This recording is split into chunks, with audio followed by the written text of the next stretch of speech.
managing a fleet of trucks, tractor trailers, and material handling equipment? Hassling with maintenance, repair, and vehicle breakdown. Transervice's dedicated contract maintenance service, DCM, takes that hassle away. We maintain your fleet, no matter what the configuration, to the highest standards, while giving you the greatest cost control. We offer preventative maintenance executed to maximum utilization, equipment life, and necessary repairs, all tracked by a state-of-the-art paperless computerized system. Assistance with equipment engineering, configuration, including new engine technology, and onboard computers for your fleet, as well as dedicated fleet contract maintenance. Dedicated on-site service facilities staffed with management and certified maintenance technicians, inventories of parts, tires, and fluids, and all necessary shop equipment, diagnostic tools, and technology. Supporting services such as equipment inspections and assistance with meeting regulatory requirements, DOT, OSHA, EPA. Contact us today to learn about our turnkey contract maintenance solutions. It's all about the experience, yours and ours.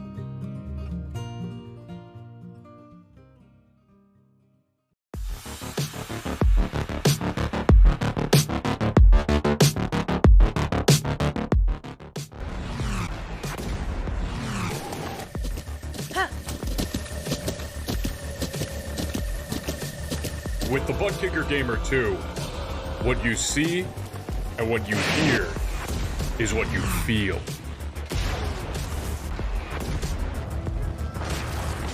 Butt Kicker. The future is feeling.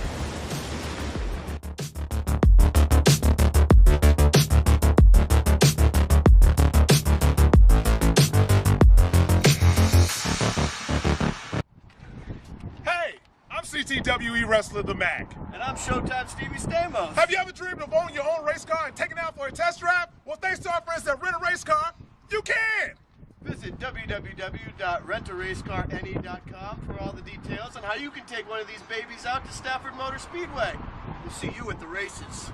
Touchdown!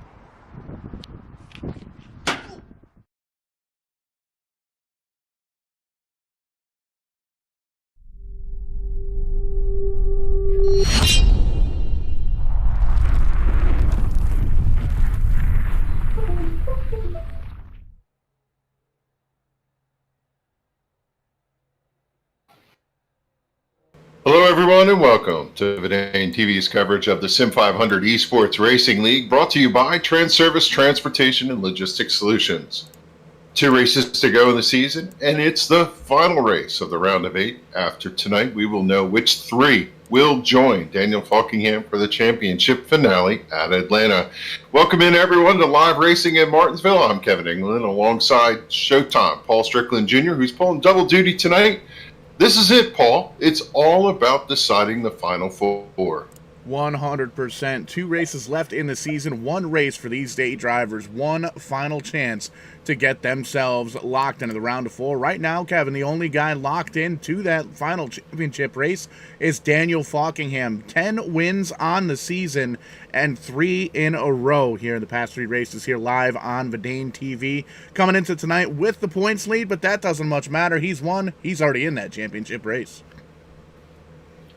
Yeah, and for what it's worth, we know that there are going to be 7 drivers to decide this, as we do not have Adam Gilliland in the field here tonight, and he's at the bottom of the stack. No way for him to race himself in, but we'll concentrate on the field sitting on the racetrack right now, getting ready to go. Kevin King on the pole here with Daniel Falkingham to start second. Trey Edson, Tommy Ryan, both point contenders trying to get in tonight. Starting row 2 as the base car starts to lead them down. We have 200 laps of racing action here tonight at Martinsville. Very exciting here. You can cut the tension with a knife. Championship contenders littered all throughout the field here. As you can see the starting lineup sift on by there on your screen. Going to be a long night for some of these drivers. 200 laps here at the paperclip, and we're getting ready to go green. The lights are off on that iRacing pace car. Field rolls to turn 3 and 4. Here they come to the front straightaway. And the anticipation here from these drivers, knowing that, you know, for Kevin King, mission accomplished. If he could just get a top 10 finish, he'll lock himself in. Look for those stage points. And a couple of these drivers, well, for Parker, Coleman, Macklin, these guys looking for a win to see if they can get their way in, or they're going to have some trouble by their fellow competitors. Coming down the back stretch, getting ready to go green here. As the pace car pulls off, it'll be up to the J Concepts Camaro of Kevin King to turn up the wick. Here they go, Paul racing out of turn number 4. Green flag is out, and King kicks the throttle. They head to turn 1 side by side for lap number 1.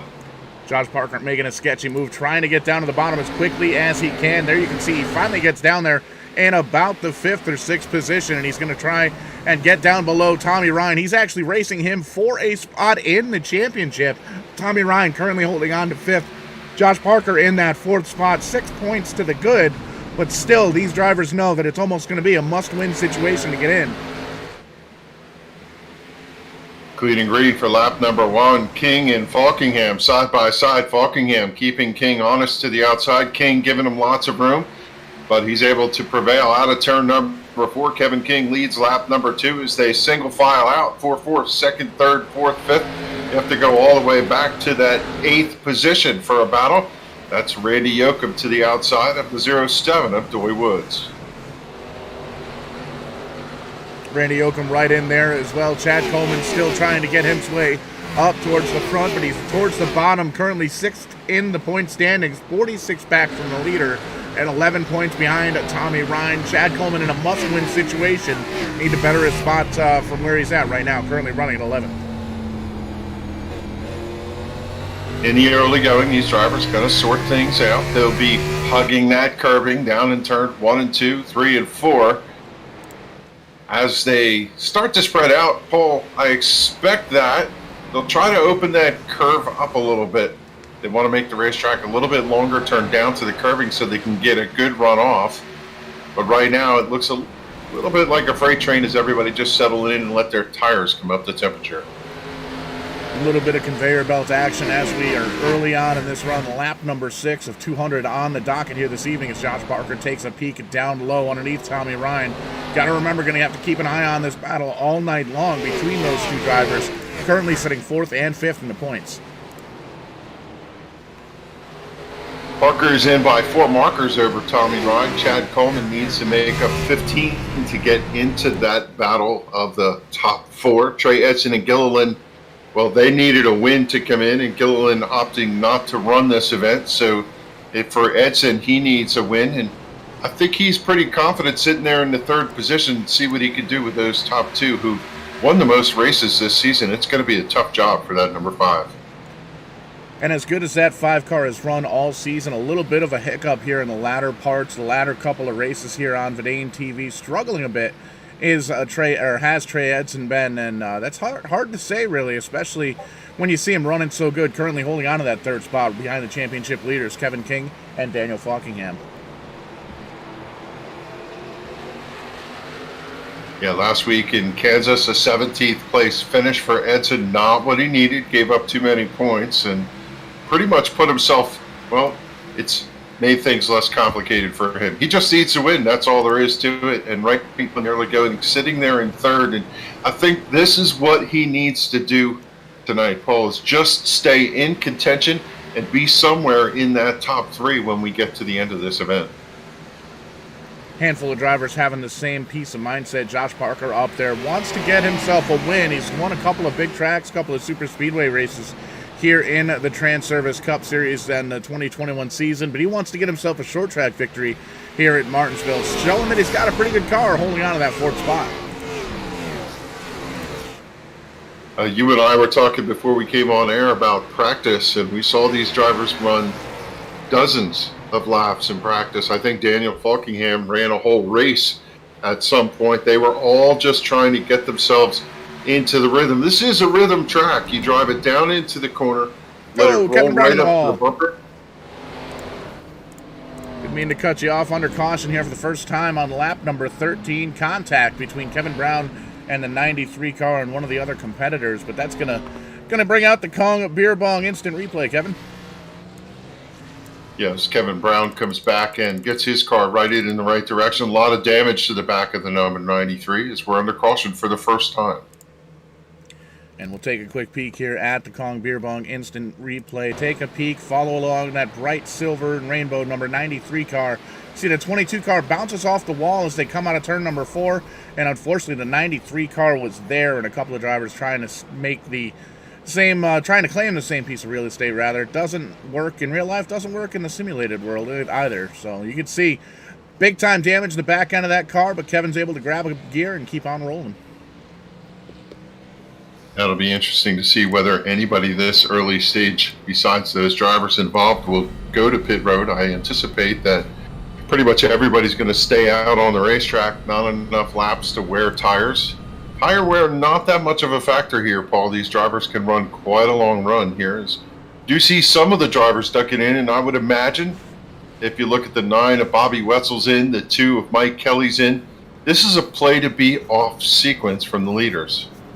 Yeah, and we saw this happen this past Thursday night, the Multi-League Cup Series racing here at Martinsville. We had a couple of early cautions. We had a handful of early cautions, and most of the drivers kind of figured it was 50-50 split or so. Half the drivers came down pit road, got tires, got themselves off sequence like you did, and it made for a really interesting race as far as the strategy went. Yeah, and by my count, they can go 60 or more laps on a tank of fuel, but it's really not the fuel or the tires, which is very strange to say that dictates it. It's really about track position and whatever your strategy is to try and keep that track position because of how hard it is to pass here. Track position going to be key all night long here. Kevin King has the best seat in the house currently, still holding on to the lead up in the first spot. Daniel Falkingham right next to him. Trey Edson, Josh Parker, and Byron Daly, the top 5. Still 30 cars. All 30 cars currently in this race are on the lead lap. Looks like Nelson Rivera still on pit road, getting some of that damage worked on just a little bit. But no free pass this time. Everybody on the lead lap. Pace car turned the lights off. We're getting ready to go green flag racing once again here to take lap number 18. A little bit of a breather, breaks the monotony here as drivers get to collect their thoughts, but now they want to get back to racing and run that rhythm. We'll see this time if King is going to get the jump. He does. Good jump off of turn number 4. He's going to clear Falkingham right away, and he'll lead single file down to turn number 1, side by side for that third position. Parker up to the outside of Edson will determine whether he's going to hang on here. As cautions breed cautions, but they're going to clear that out and drop single file to that top 4. Josh Parker in that 23 car trying to make that top side work. I think we're going to see that come in as the tires start to get older and these drivers looking for more and more grip throughout the racetrack. Back a little bit further, though, Tommy Ryan, Brian Macklin been side by side since the green flag drop. Check that. That's Chad Coleman and Scott Simley that are side by side. Very similar looking cars there. And you can see still 2x2 behind them as well. Comstock racing Yoakum in the 8 car. Yeah, Coleman is just on the pedal here. He's way up high in the corner trying to carry as much momentum off. He's going to clear Simley. Again, Coleman needs to get himself a win, and every position he's going to scrap for here early and get himself into the mix. He's going to take over that position. He'll be slotted into position 8 for Chad Coleman in the tap-out tuning number 38. Up 3 spots from where he qualified earlier on this evening, but he needs to get better. Needs to start thinking outside of the box and trying to get around these cars. Does he have a car? Whoa, the 12 car around, the 8 car around as well. That's going to bring out caution flag number 2 here on lap 22. And a bunch of drivers hard on the binders there as the 8 backs up in front of everybody, and this is where you get damage a lot of times when drivers are trying to get their car going so they don't get lapped, but everybody scatters to the wind there, and they're going to continue on.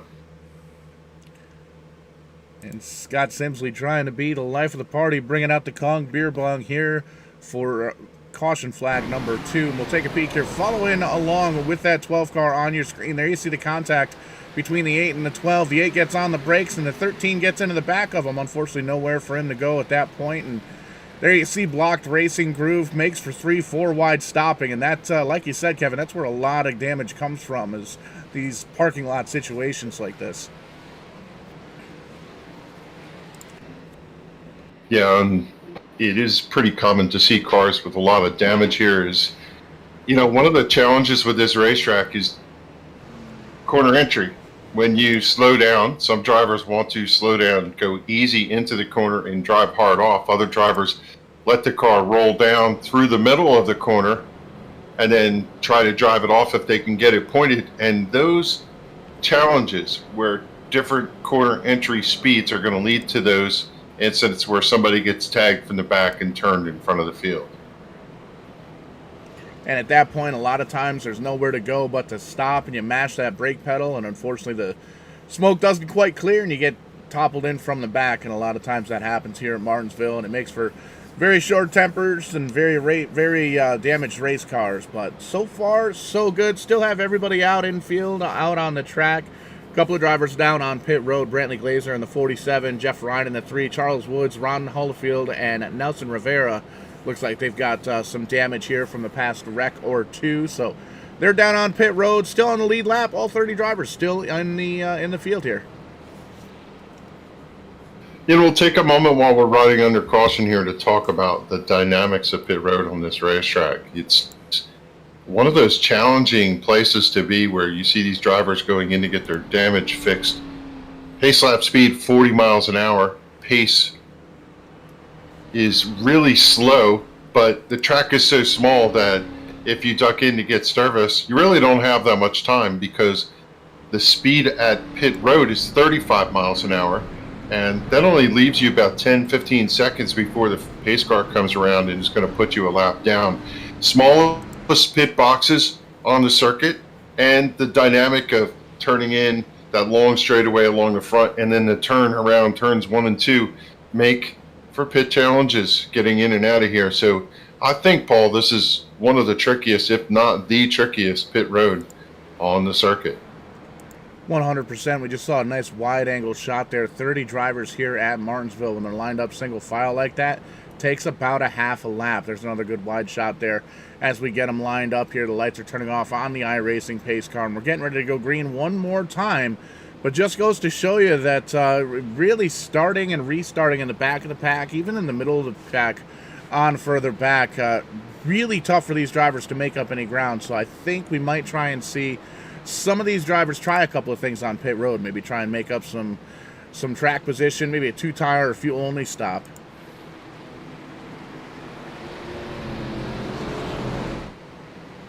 As we see the field come around getting ready for the restart, and they kick it off, everybody hammers down to turn number 1. Randy Yoakum super sideways over there at turn number 4, but he's able to keep it going. They're 3 wide out in the back there with the 54 of Coleman way up high. Really tough to see what happened on the restart there with Trey Edson. I don't know if he missed a gear or he spun the tires, but that 5 car did not go on the backside. Byron Daly was able to get in the back of him. Huge save from that 33 car. We saw it live here on the main TV cam, and man, great heads-up driving by the 33, but he's going to be making up, they're going to have to make up a lot of time now, dropped all the way back to the 12th position. And they're still side by side for this race. Daniel Falkingham making a pest of himself outside of Kevin King. I'm sure he would love to get out there and lead this thing versus chase Kevin, and he's able to make that outside groove work. You could free the car up through the center and get a good drive off, and you're pinching the car below you down, so you can't get the drive off that you want from the corner for Kevin. But typically, if Kevin could just take his time, keep it clean, keep it running, sooner or later he's going to outpace that 39, and the bottom lane is the preferred place to be. And at this point in time, 4 drivers going to be moving on to the championship round. Josh Parker's coming in 4th in points. Daniel Falkingham, the leader. He is the only driver that's locked in with 2 wins, and he's trying to sweep the round of 8. He wants to win all 3 races. He wants to make the rest of the field race their way in on points. Even Kevin King, the current race leader, has 5 wins. Check that, 4 wins on the season, leading the race right now. Came in 2nd in points. Technically in a must-win situation with all 30 drivers still on the lead lap, or still in this race rather. If he were to fall out of the race now, finish dead last, and somebody else was able to come in, he could lose his top 4 spot in the championship round of 4. Yeah, talking to Kevin last week after the podium finish, he was confident that he'd have a good car here. He said he would be able to 10 for the win, and so far he's showing signs that he can hold the rest of the field off here. Have to just watch, though, as track dynamics will change when they go to pit road. And sometimes you get buried back 8th, 10th, and you get into trouble. And we're just going to have to let this race play out. Still early, lap 35 of 200, as the top 4 look like they're starting to break away a little bit. Top 4 breaking away, and taking a look at the timing and scoring, it just changed up, but 7 of the top 8 drivers here, Kevin, in this championship race are in the top 8. Kevin King, Daniel Falkingham, Josh Parker, Tommy Ryan, Trey Edson, the top 5, all in the championship round of 8. Brian Macklin running 6th, and Chad Coleman running 8th.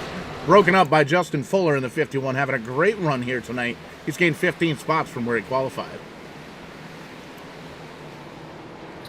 Yeah, Fuller, it has to be a season not realized, as I really anticipated that he was going to be a championship contender, but through the middle to late half of the season, things kind of fell apart for him. But it doesn't mean that on any given night he couldn't show up and sneak himself a win, and he certainly has a strong piece underneath of him here tonight, the number 51.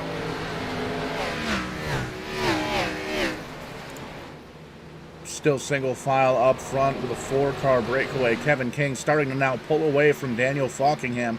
About a half a second lead here as we work lap number 39. These cars don't have speedometers, but we can certainly tell how fast they're going. About 120, 122 on an entry to the corner. They back it down to somewhere about low to mid 60s. Drive off gets them to about 90 miles an hour. And, you know, the classic description of this racetrack is 2 drag strips and 2 hairpin corners. The typical way around here is hammered down to about the 3/4 mark.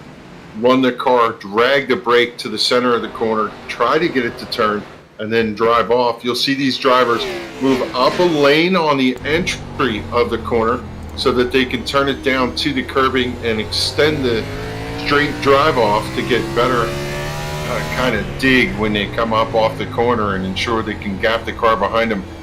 Not too much on tire wear here, Paul. These guys can, their lap times are going to fall off a little bit, but because track position is so key and it's hard to pass, even with worn tires, you can run some pretty good laps here.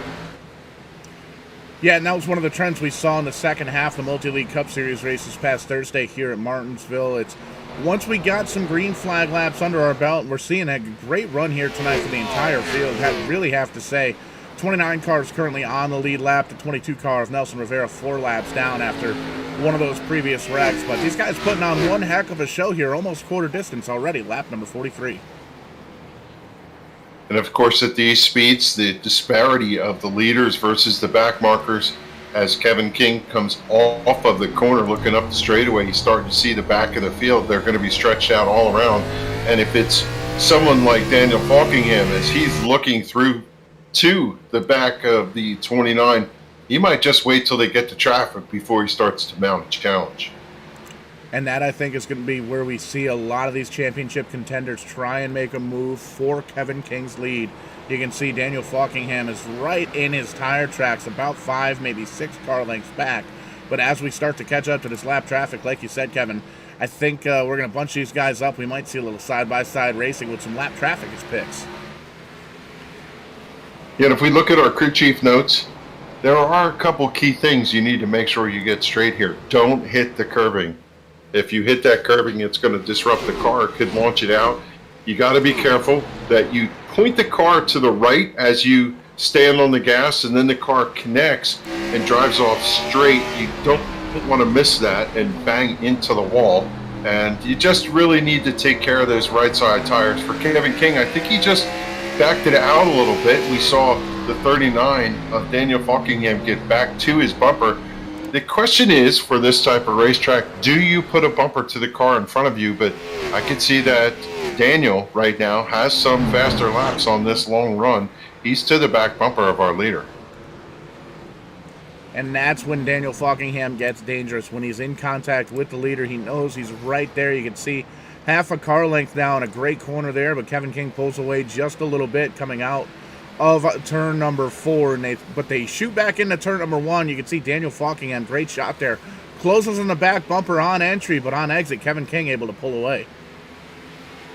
And Daniel is vicious on these restarts. In fact, last week they took issue with his restart there at Kansas where he made everything 3 wide. But if you look at the replay, he didn't touch anybody. I think he just kind of scared everybody that he dove down under there, and they weren't anticipating that. Some discussion about how he races people and how he's going to be raced in the championship. However, league director and owner Joey Jatina kind of said to people, look, guys, let's have some respect for these guys racing for the championship. Let's not be a factor in that. And right now, I think the championship guys, they could care less about everybody else. They've driven to the front. They're just maintaining this front of the pack. A lot of drivers do still have that championship in the back of their mind, but right now they want to win. They want to win this race here at Martinsville, the last race of the round of 8, the last race before the last race of the season.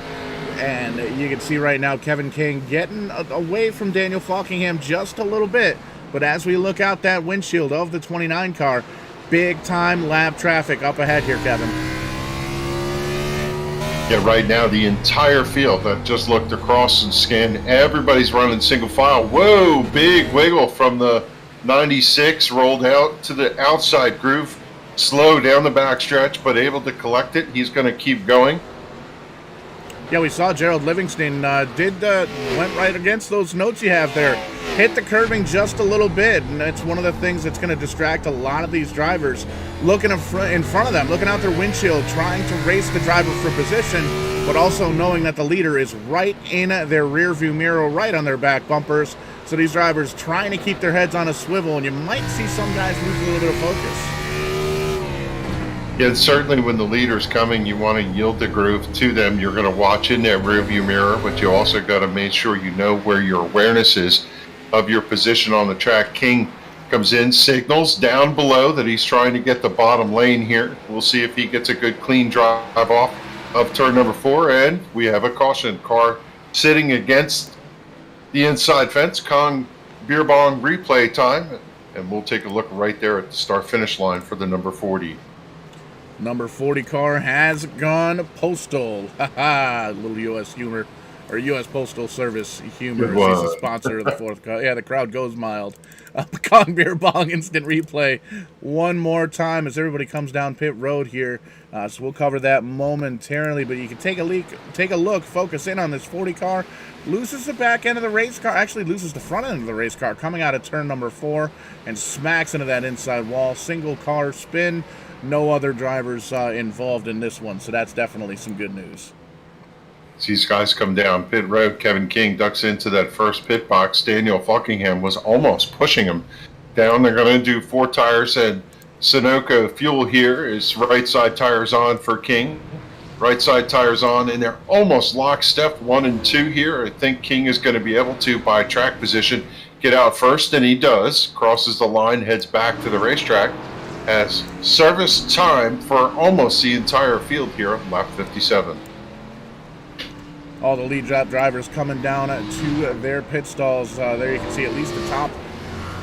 Everybody coming down here, the top 16 drivers. This is their first stop for those guys. We'll take a look at some of these pit stop times, and you can see everybody took 4 tires in the 14 and 15 second range all the way throughout the field. So wanting to keep it a level playing field. Kevin King still out front. Daniel Falkingham, Josh Parker, Tommy Ryan, and Brian Backlund breaking his way into the top 5.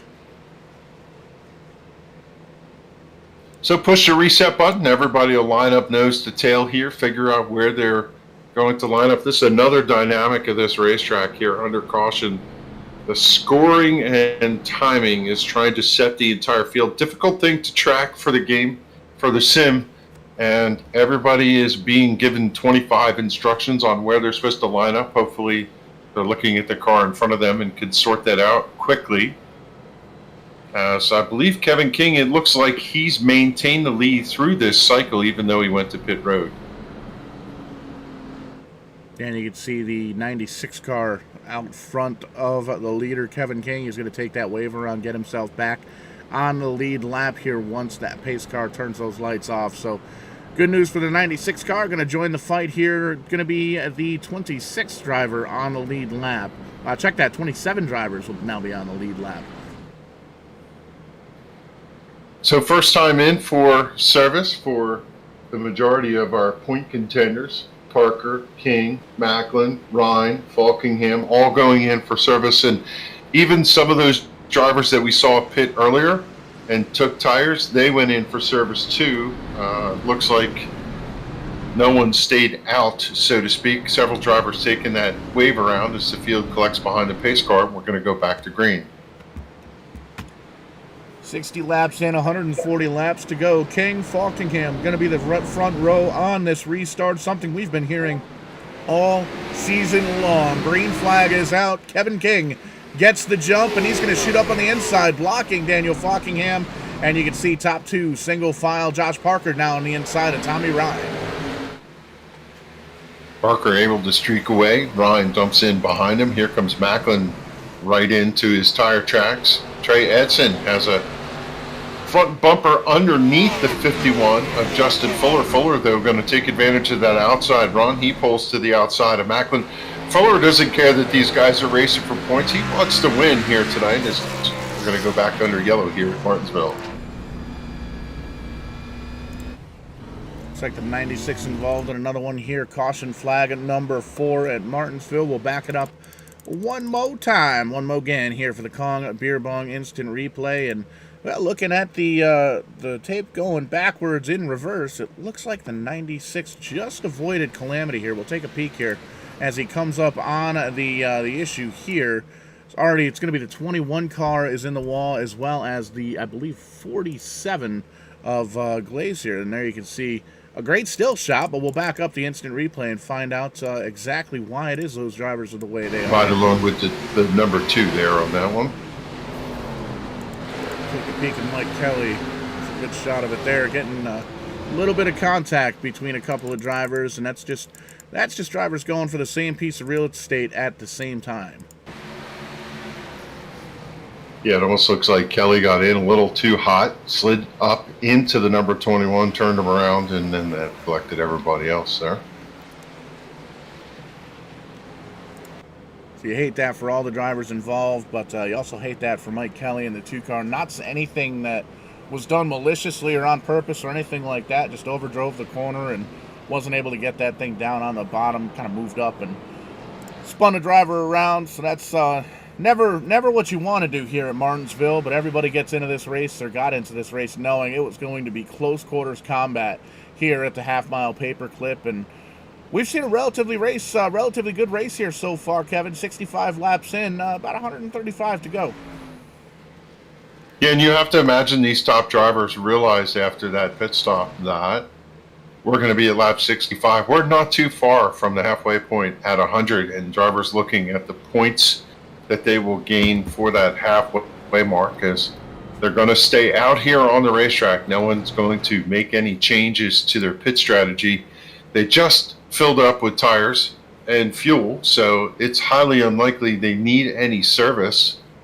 And I think we're just going to have a relatively quiet caution here before we go back to green. Looking at these restarts, Paul, 29's been taken off early, and he's been able to jump that 39 a couple times. We'll have to see if he switches the dynamic of these restarts each time we go back to green. Kevin King been around sim racing and racing for a very, very long time. If he doesn't know all the tricks, he at least helped write the book on them. And that's going to be something we're going to be able to watch throughout the night. A lot of drivers like to get confident, like to get comfortable with the driver's racing style, especially where that restart zone may or may not be. And you can see there's pretty much a lot of room, almost half a straightaway where any of these drivers could go on that green flag. So you might go early, you might go late, you might go right on time. We're going to find out one more time here with a restart on lap number 68. Yeah, it's hard to look at the success that Falkingham has had and call him a newbie, but compared to Kevin King, it's like the veteran versus the new guy for the championship. And these two, as you pointed out earlier, have been up front all season long.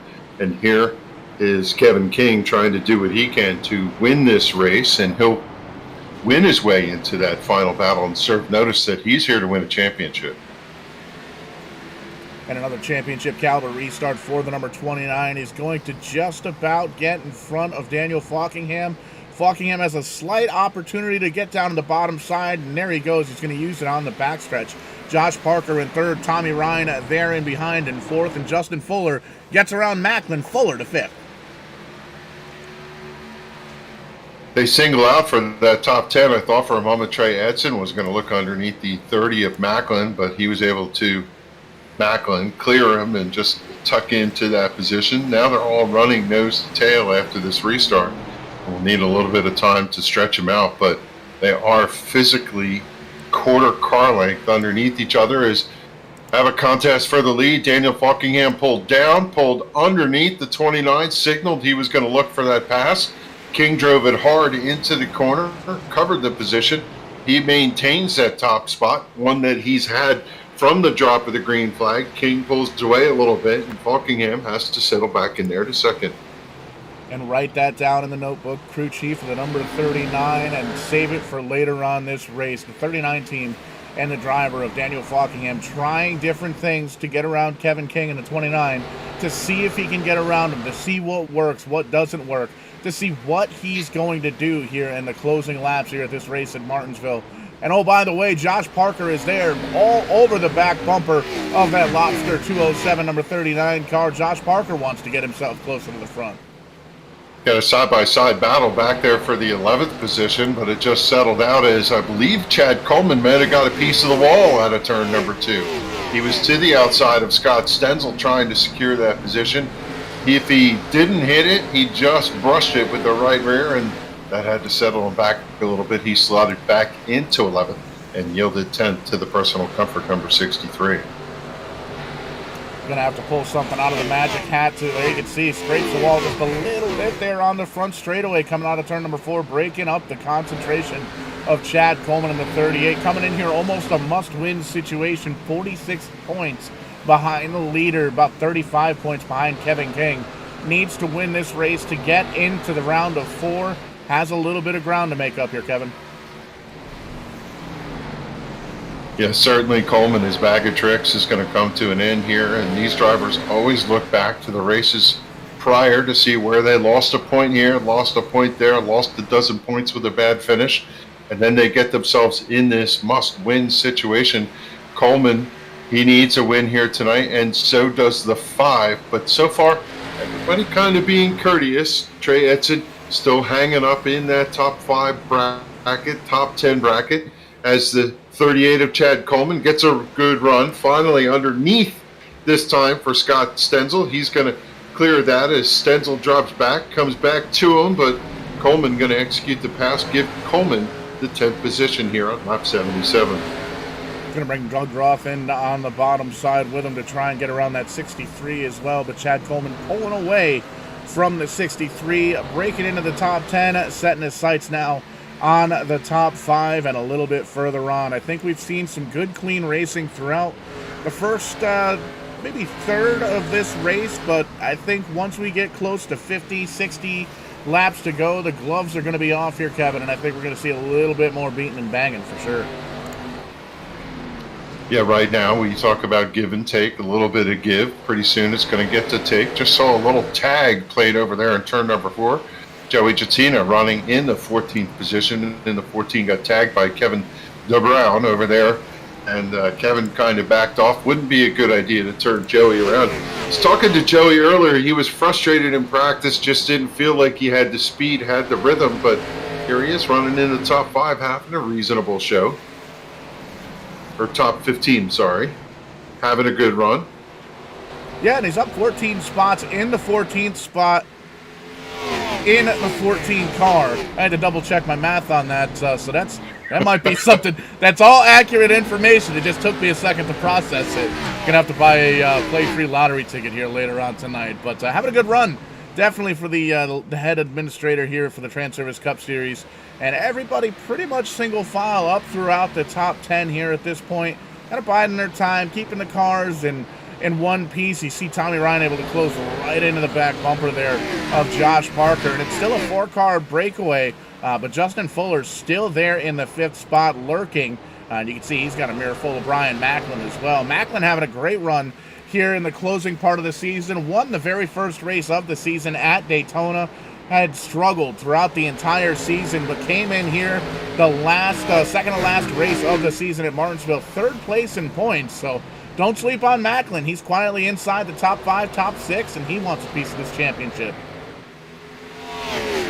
Yeah, unlike the run before where we saw the drivers kind of all stretch out, right now everybody's still kind of pretty tight here in this top group, all the way back to the 7th position of Trey Edson. Edson a little loose up off of turn number 2, slides back just a little bit off of the 30 of Brian Macklin. Macklin right there to Fuller. Fuller is in there to mix up the party of all these point championship guys, but I'll tell you, looking at Daniel Buckingham, he is so tight to the back bumper of Kevin King, just looking for any slip, and I think he's going to try to duck on by. Absolutely, and Parker there to pick up the pieces in 3rd place as well, having a great run, sticking right on down on the bottom of the racetrack on that curbing for both entry and exit. And you can see as Buckingham pulls away, he's able to close right up on the entry of the corner. So almost similar to what we saw earlier with the 39 and the 29, the 23 car, bad fast here in Martinsville. And looking at the 23 and the 99, there's an interesting little dynamic for them. Josh Parker, 31 markers back from Daniel Buckingham coming in, and Tommy Ryan, 35 markers. For Ryan, in order for him to get himself into the top 4, he needs these midway points, but he's 1 point deficit right now where he sits behind that number 23. I don't know that he wants to see it go down this way, but he needs that 23 to have some problem in order for him to get some point gain here to be a little more comfortable. Otherwise, he too has to race for the win tonight. And we'll try and get all the math done before we go off the air to get you the championship 4 drivers at the conclusion of this one, but we've still got 111 laps of action-packed racing here in Martinsville, and you can see Kevin King starting to close in once again on the back part of the field, so we might start dealing with some lap traffic again here on lap number 89. Yeah, about a half foot straightaway back from the first car that is off the pace there. That's the 96 of Gerald Livingston. And then the 22 is out in front of him. So King right now probably not focused on that. He's got to just keep peeking in that rearview mirror.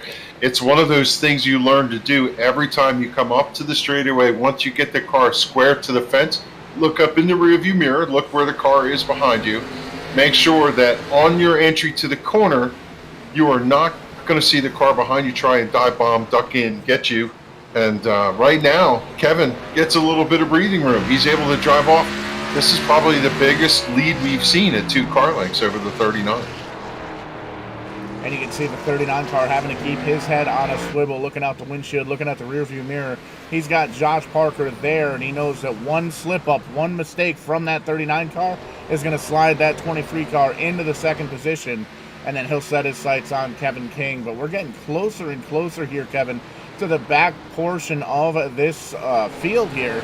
We're going to start to see some of these drivers a lap down, and I don't think these guys are going to give up too easily. We saw a little bit of a pushback when King came around to lap the back end of the field.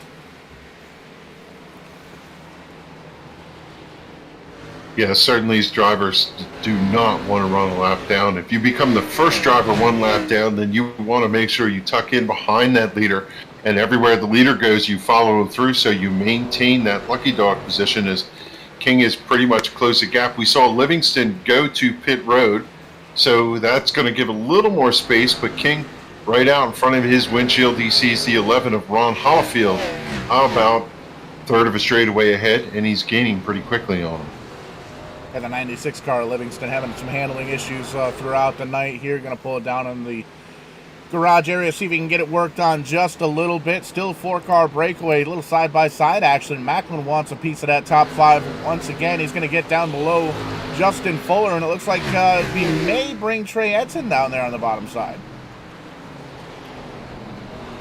Fuller able to close the hole. Edson's going to get trapped back there and stay in that 7th position. For Macklin, it's going to be 1 more point at the halfway bonus, which is what he needs. And the leader has pretty much caught the back of the field.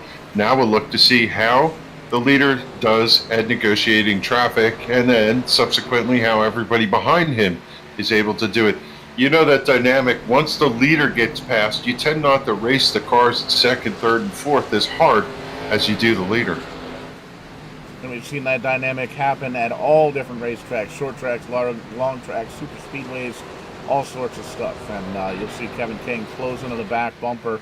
And as he does that, got to give a shout out to the 33 car of Byron Daly, currently running in the 8th place. He's the first driver just outside the championship round of 8, holding on to the 9th position in points, having himself a pretty good run here at Martinsville. Yeah, earlier on I was kind of observing that all the drivers that were in the top 12 in points for the beginning of this championship, as we see the 11 yield to the number 29, and he's going to be able to put him a lap down. They were all running up in the top of the field. It shows that the talent of the best drivers, they still have the speed going into the end of the season, as King now working on the back bumper of Nelson Rivera. Rivera multiple laps down from an earlier incident. Looks like he's got most of the damage fixed, but not quite up to speed, losing another lap here to Kevin King, and he's going to close into the 07 of Doy, MF, and Woods. Great to see Doy back in the SIM500 Transervice Cup Series here from Martinsville. Yeah, the 3 of Ryan got a little loose out of turn number 4, went down against that inside wall. The 2 leaders able to clear him with no problem. See Josh Parker now starting to work on some of these lap cars as the 07 of Roy yields to the leader. He's going to go up to the top, and well, we're starting to see how these drivers are going to behave as the lead pack approaches them. Great to see the lap cars move up out of the way. There you see Richard Beasley in the 10 Tide Ride holding on to the tail end of the lead lap. That is the 24th position car there for Richard Beasley. And you can see Kevin King's going to try and take him on the bottom side. Beasley backs up just a little bit early, lets him get the position, lets him get to the bottom of the racetrack. Now with 23 cars on the lead lap, Kevin King still picking them up, putting them down. Yeah, Falkingham cleared Beasley. Beasley is completely sideways. He tags the side of the 39, able to gather it up. I'm not sure if we see any damage to the right rear. In the real world, that might have been a tire rub for the 39. Here it looks like it's okay, and he goes off as well. That number 10 car was absolutely sideways over there at 4. And we're going to have to try and keep an eye on some of these lap cars as well as they get a little bit further on into the pack again, where maybe mid-pack catches up and laps these cars as well. A lot of those cars not handling as very well either. As you can see, Bobby Wetzel in the 9 car looks like he's going to peel down, get some service on pit road in the 9 car. Ooh, caution. Yeah, one sitting sideways here on the front stretch. I believe that might be the 8 as we go to caution number 5. And we'll take a look at the Kong Beer Bong replay. And you can see Randy Oakham was able to pull away there in the 8 car, but not before tagging the inside safer barrier on the front stretch, I believe it is. We'll pull up the Kong Beer Bong instant replay and give it to you in real time. And again, everybody coming down pit road, so we're going to revisit that as well. Focus in on the 8. There you see it. Gets a little bit loose coming out of turn number 4. Loses the back end of the race car and unfortunately collects the 54 car of Coleman, Jimmy Coleman, and the white, black, and green car. But they both grab a gear and get on rolling once again.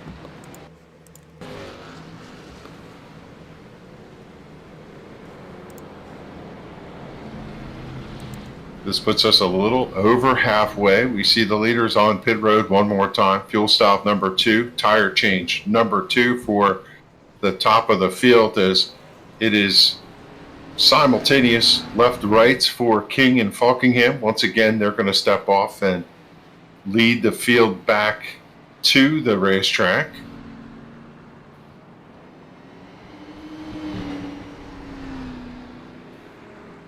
And just waiting for timing and scoring to get sorted out here. Looks like Wood stayed out to potentially lead a lap there, but it's going to be King, Falkingham, Parker, Ryan, and Macklin as they come off, just like they went in the top 5. And Byron Daly moves up to 6th. Justin Fuller back to 7th. Trey Edston, Comscott, Stock, and Chad Coleman going to be the top 10. Looking at where the drivers landed on that halfway point, Falkingham, he picked up 9 points. King, 10 points. Macklin, 6. Parker, 8. Ryan, 7. I think Coleman was running somewhere that, he's going to get 6 or 5 points. So when we think about where the drivers were, nobody really gained anything to have a material impact to changing the point championship at the halfway mark.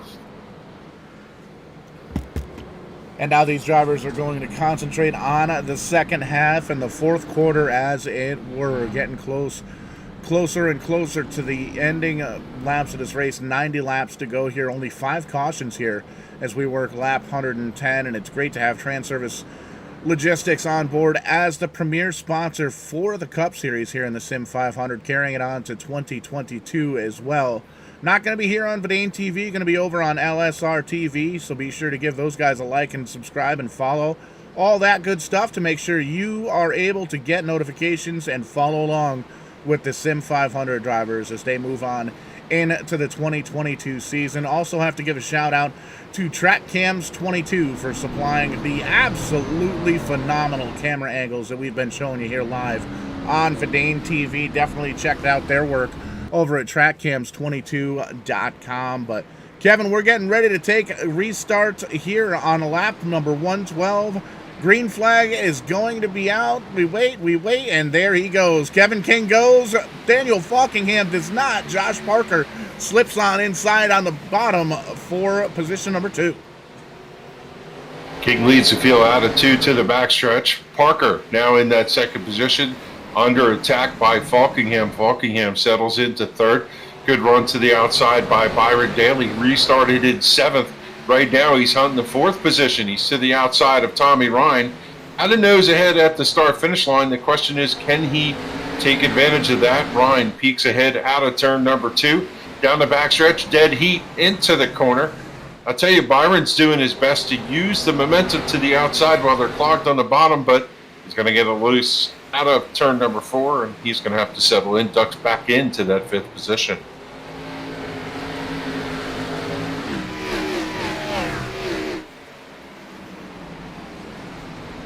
Working the second half of this event, the 29 out front, as it has been from the green. Daniel Falkingham keeping him honest.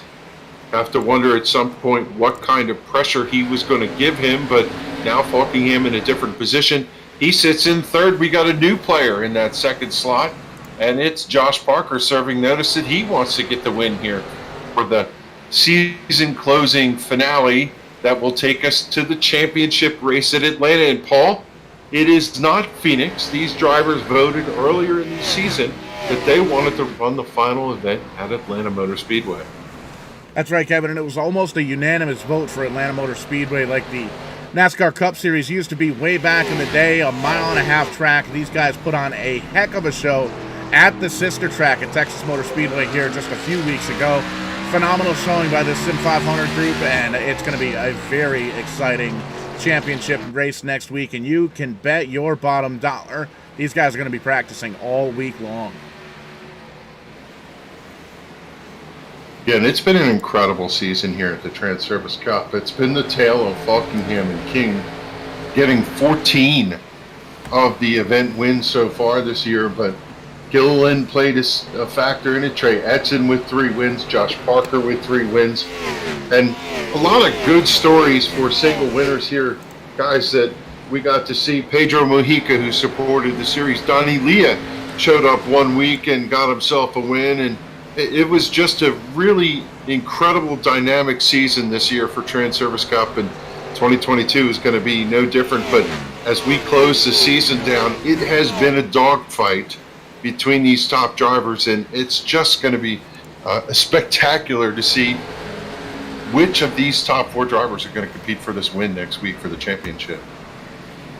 And it's going to be exciting as well, Kevin, because we're going to have those 4 championship drivers that are going to move on, and we're going to have 4 drivers that are going to get eliminated, and they're going to go into Atlanta Motor Speedway, the last race of the season, with nothing to lose, and that's going to make for some very exciting racing. They're going to go out and do their absolute best to try and win the race, to try and spoil the show for the championship contenders and try and steal that spotlight. So you're definitely going to want to tune into that next Monday night here, 9:05 p.m. Eastern Time, the SIM500 Transervice Cup Series Championship race in Atlanta.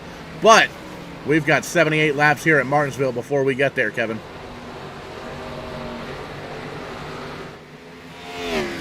Right now, the field has singled out again one more time. 123 laps in the book, almost getting to 125. I don't know about you, but as a driver, I think every driver kind of looks at every 25 laps of this racetrack just to kind of stage where they are in the event, because as you go down the front stretch and you go through turns 1 and 2 and you come off to the back stretch, just second verse, same as the first, you kind of get lost on this racetrack and you have to keep track somewhere of the pattern of laps to see how far along in the race you are. And you'll see that with a lot of drivers. A lot of drivers have a lot of different ways of looking at it. Some have spotters in their ears that are actually real people that kind of keep track of the race for them, let them know where they are in the points, where they are in the field, what lap they're on, what portion of the race, all that good stuff. But a lot of times when you race solo, like I usually do, you've got to find something to not necessarily occupy the time, but occupy your mind. Let yourself know where you are in the race. Turn 1, turn 2, turn 3, turn 4. Okay, that was a lap, and just keep track of it that way. It's just so you can almost gauge the time and figure out what you need to do for the later portions of this race. Yellow flag on the speedway, trouble for the number 10 possibly of Richard Beasley, and we're going to go under caution number 6 of the event on lap 21-26. Appears there might have been some contact between the 21 and the 10. Oh, there was some definite contact there. Some side-by-side racing, but we'll get the full story here with the Kong Beer Bong instant replay and focus in here on the 10 of Richard Beasley, Mike Montesi in the number 21, the on-site car. There you can see tight racing, and looks like a couple of drivers going maybe for the same piece of real estate there between the 10 and the 21. Hard contact with that outside safer barrier, big-time damage for both the 21 and the 10. We're going to bring out the caution once again, and Kevin, it's going to put everybody on pit road. Yeah, King drops into his box. He's going to go into the pit slot number 1, and Josh Parker did not come in. We're going to have a new leader on the restart here as Josh Parker stayed out on the racetrack. So did Tommy Ryan. This is going to really change things up as we see Falkingham went with him. And now the question is, with 75-ish laps to go, just went past 125, are these guys, are they just going to stay out? Have they made their bed? Can they hold everybody off? Or are they looking at some place where they're going to try to pit?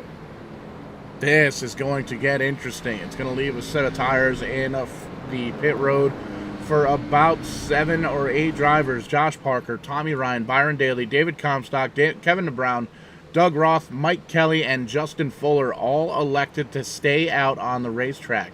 Kevin King, Daniel Falkingham, Brian Macklin, Trey Edson, Chad Coleman, and the rest of the field have come down for 4 fresh tires, and they've topped off the fuel tanks here. With 70 laps to go, we're going to get the restart with about 68. These drivers in the top 7, they're going to be banking for a couple of cautions here. So what has been fairly predictable, fairly pedestrian, has just flipped itself on its head. Do these drivers have enough fuel? Will they be making a pit stop and trying to charge later? What's going to happen with King, Falkingham, and the others who pitted? Will they be able to drive their way safely back up to the front? From a point championship standpoint, this really flips the script. And as these guys ride around here, everybody's doing mental math, Paul, trying to figure out, what does this mean? What's going to happen? We'll let you know in 70 laps after we take the checkered flag here at Martinsville. 200 laps on the docket, and strategy going to be a big thing here. Is it going to be fuel strategy? Is it going to be track position that wins this race? We're going to find out here live on Vidane TV. There go the lights on the non-discriminatory, non-manufacturer-specific iRacing pace car. Getting ready to go green flag racing to take 132. Josh Parker, the new leader. That's going to be dangerous here at Martinsville. Tommy Ryan up on the outside. Byron Daly and David Comstock, the row behind them, as well as Kevin Brown and Doug Roth, with the number 2 of Mike Kelly involved in an earlier incident tonight. Those drivers do not have fresh tires. Everybody in behind them does. Green flag is out, and Josh Parker gets the jump out of 4. Yeah, the top 8 pitted lap 107 for fresh tires. And I think this is actually not too bad of a play if he can get through cleanly for King and Falkingham, as everybody in front of them, yellow's going to come out and negate that conversation. Everybody in front of them is going to struggle to make the cut in the corners. And I think we're going to see these guys be able to drive through as field comes around behind Parker, and they're going to collect the pace car over here in turn 1 and 2. Yeah, finding ourselves under caution once again with the Kong Beer Bong, and you'll be able to take a peek here towards the back of the field. It's going to be Jimmy Coleman in the black. Oh, nope, just kidding. It's going to be one of the personal comfort rides, the 63 of Scott Stenzel, that finds himself going in the wrong direction on that restart. We'll see if we can back that up one more time to see if there was any contact or what happened. And it looks like, Kevin, a couple drivers looking for the same piece of real estate. Yeah, I don't know that he actually got tagged at all. Maybe some net code or whatever just kind of turned him around. It looks like there's no damage, no harm, no foul for the 63, and Stenzel's going to pull away. Unlike Montesi, who got pretty dinged up last time. That's the second incident for Montesi in the incident earlier, and now his car is quite a bit damaged as we see the 3 going around. He's going to get the lucky dog.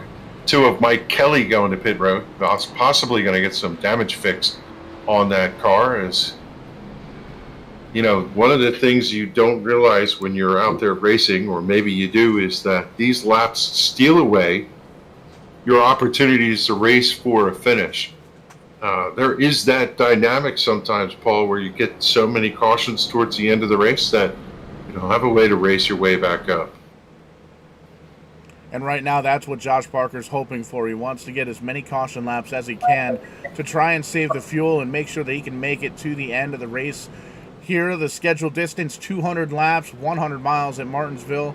And you can see Tommy Ryan, Byron Daly, David Comstock, Kevin DeBrown still behind him. Kevin King has moved up to 6th after that little bit of an incident there to bring out the caution flag again. But still has a little bit of room to get up towards the front. Brian Macklin there in 7th. Justin Fuller still hanging out in the top 10.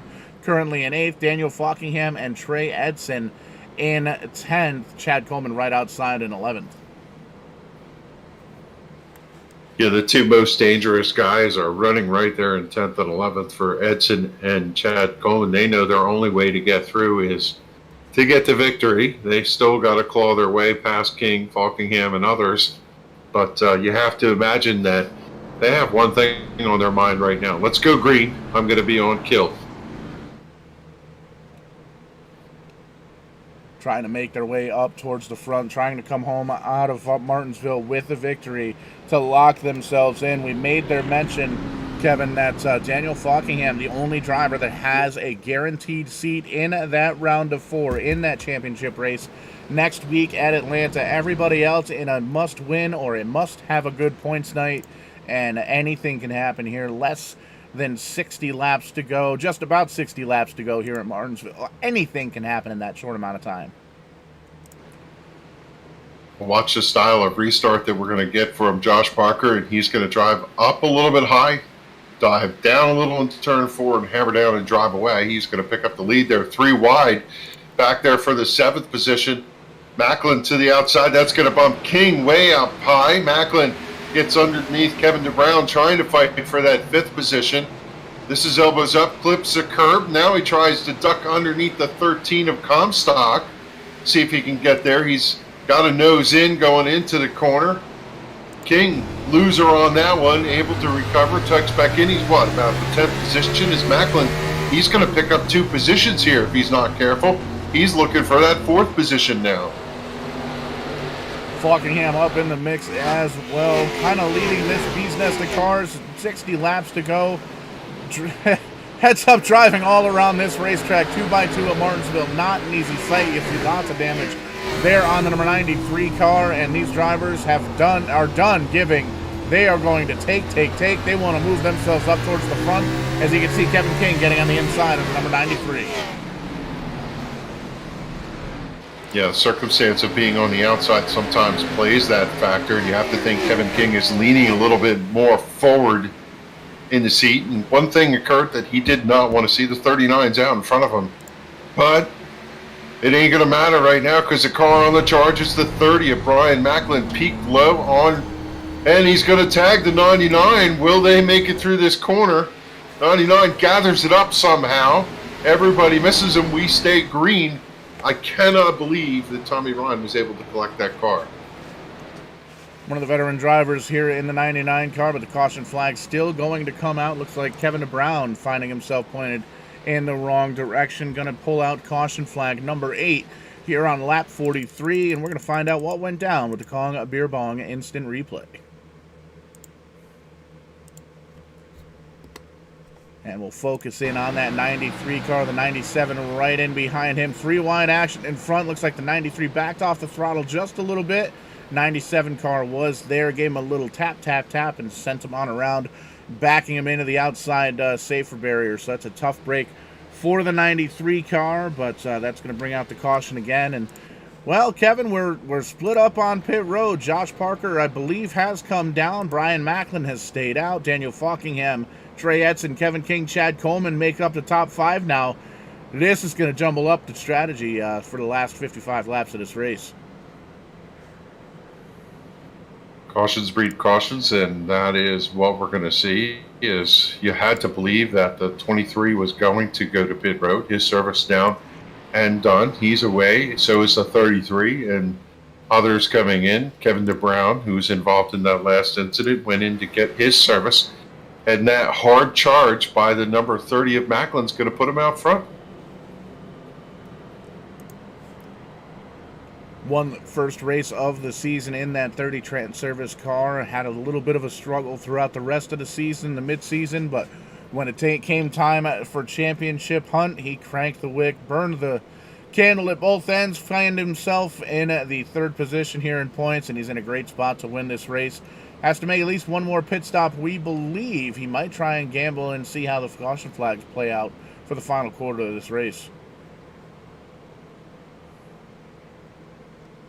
And if you're a Josh Parker fan, on the reset, it looks like he's going to start somewhere back there between 15 and 20th. Currently scored in the 18th position after going to get tires and fuel. That car looks clean at this point. It's been elbows up all night long for that number 23, and he has certainly come on as of late, Paul. He's been having a really good second half of the season. Really cranking it up towards the championship time when it's time to go, and been around sim racing for a very, very long time. The 23 of Josh Parker has found himself in a couple of real-life race cars as well. In the Rental Race Car Street Stock a few years back, I was able to meet Josh and put him inside the old 26 car for Rental Race Car, and did a phenomenal job. Ended up running a couple of more races as well, but has 4 fresh tires, a full tank of fuel. I think he's got enough here from this point, 55 laps or so the distance. And we'll split these drivers up front. Brian Macklin's still out front on those older tires, on that not near empty fuel tank, but definitely a little bit light in the fuel load there for the number 30 car. Daniel Falkingham on the outside of him, and that is going to be big because he's got Kevin King right behind him. And oh, by the way, there's Trey Edson. He wants to win this race too. He has to win this race. He has to win this. The 30 jumps out in front of the 39's got a good restart. He's going to lead him single file down in. Edson right to the back bumper. King on the outside again, but better results this time for the restart. No push up the racetrack. He's got a good run to the outside of the 38. Is we got a battle for the lead. 39 of Falkingham brushes the side of Macklin. They're side by side. Falkingham in the preferred line. He's going to get a good drive off into the corner. And for the first time tonight, Macklin is going to top back to second. He's going to do the crossover. Falkingham is out front. Here comes Macklin to the quarter panel. He's going to get a good drive off. How about that? Good run by Daniel Falkingham to take over the lead of this race. Saw the 51 car hard on the outside fence. We stay green. Didn't mean to cut you off there, Kevin, but Falkingham to the point and driving away. Not good news for the rest of the field, but exactly what the 39 car said he was going to do, what he wanted to do last weekend. Win 4 races in a row, make it 11 on the season, and a sweep the round of 8 races here. He's won the last 3 races all 2 so far in the round of 8. You can see Trey Edson getting around Macklin as well. He's going to take Kevin King, move those 2 drivers up into the podium spots. A little bit of bleeding for Macklin there as he went into turn 1, slid the left front tire, and yellow is going to come out. He slipped back to 4th. King ducked underneath him. Has troubles for the 8 and the 43 over here on the front stretch. We're going to caution number 9.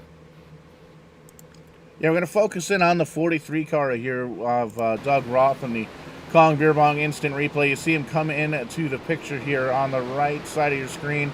Just not sure what was going on coming out of 4. Looks like he tried saving that car potentially coming out of turn 4. We'll back it up one more time, take a peek at it. But you can see he's running kind of high here. A weird line way up on the racetrack, and just kind of slides in and smacks the 8 car.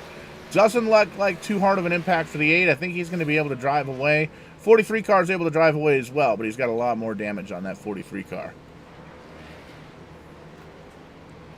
It's been a rather eventful night for Randy Yoakum in that 8. He's just been in the mix quite a few times here. Eventful night throughout the field as well. Daniel Falkingham up front. Trey Edson, the new second-place driver, and Kevin King there in 3rd. Brian Macklin still holding on to 4th. Chad Coleman up in the top 5. Got a couple of drivers down on pit road. Looks like we're fixing some damage here in the 51 camp for Justin Fuller, Scott Stenzel, Randy Yoakum just involved in that incident. Jimmy Coleman, Mike Montesi, Doug Roth, they're all on pit road as well, as is Richard Beasley. And Beasley's going to be the last car on the lead lap, currently scored in the 25th position. Top 8 cars pitted lap 127. The question is, do they have enough fuel and tires to get to the finish? Falkingham, Edson, King, Macklin, Coleman, your top 5. We remind you that the 5 of Edson, the 38 of Coleman, both need to win their way into the point championship, so we can expect that they're not done trying to contest for this thing. Macklin had a great charge there, but gave it all back, sitting back there in that 4th position. Yeah, got stuck on that outside line. Daniel Falkingham able to get around and brought a couple of friends with him. Edson and King able to get around as well. Macklin's still going to stay out on those older tires here in this or at this restart. We can take a peek here. It's been about 28 laps for everybody in the top 8, it looks like. So Macklin in 4th appears to be on the same strategy as these top 8 guys. Yeah, the only one that's not on that strategy is Josh Parker. Made his way from 13th to 9th in that little exchange. He's sitting there on tires that came in on lap 143, so they've got maybe 10 laps on him or so. And he's got the best set of tires there in that top 10. And he knows he's got a fast race car. He's led a couple of laps here tonight, and he came in the top 4 in the 4th place in points, and he doesn't want to rely on points. He wants to get himself a victory in Martinsville. He wants to spoil the fun for the 39 in the Falkingham camp. They want to make sure he doesn't win 4 races in a row. Make sure he doesn't sweep the round of 8, but he's going to try that from the 9th position, a little bit further on back in the field, but it's the 39 of Falkingham up front. Trey Edson up on the outside, 2nd row. Kevin King, Brian Macklin, and Chad Coleman rounding out the top 5 as we come around to get the restart here on lap 158. A late launch for the Falkingham car, but a great launch. He's going to pass the number 5 with ease and get on down in turn number 1. Oh boy, I just cringing. I watched that 14 slip, turn sideways, and unfortunately collected a couple. He was running in the 7th position, and Joey Jatina gets sideways on that restart and gets dinged in the back, and that's going to put us under caution one more time. And that is a tough break. The 14 car having a relatively good run as far as runs go here at Martinsville. But here's the restart. You can see up in the top 10 for the 14 car. Gets a little bit squirrely. Gets a tag there from Josh Parker. Ooh, big time contact for the 63, the 10, as well as the other car there. He got tagged. The 3 of Ryan, Jeff Ryan in the 3 car. Big time contact for the 14 and a couple of other drivers as well. But caution flag out once again here at Martinsville. And the good news for Parker is he was back in that, but did not get any significant damage. Just kind of bounced off the back bumper of the 14 as it was carrying momentum. And, you start looking at the dynamic of this, Paul. The 5 could sneak up there and get a win. The 38 could sneak up there and get a win. And if you're Parker, you're 4th in points, you're going to be the odd one out. Macklin has to also cover his ground up there in the number 30. So there's no guarantees yet in this race as to where people are going to land from a point championship. And if Parker makes his way in, we're going to point at that right there and say he just dodged a bullet.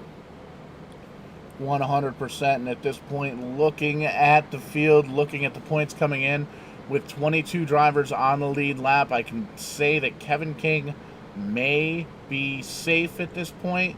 Not 100% sure on that. Still needs to have a good run here at Martinsville, or even a win to try and get around the 39 of Falkingham. But once that 207 car gets up front, it's going to be hell or high water to get around them.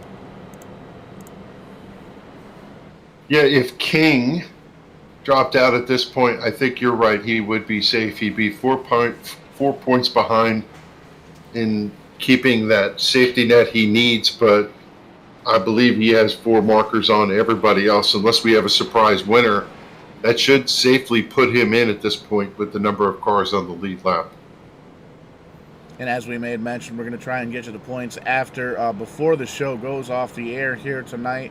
If for one reason or another we're not able to do that, be sure to check us out over on the Facebook page, Verdane.tv, or Verdane TV, facebook.com/Verdane TV, or just run a quick search. It'll pop right up. Give us a like and a share, and let your friends know that you watch some entertaining iRacing action here, and we're going to try and keep up with the news and the points and everything that goes on here in preparation for the championship race here for the SIM500 Transervice Cup Series at Atlanta Motor Speedway next week, live right here on Verdane TV.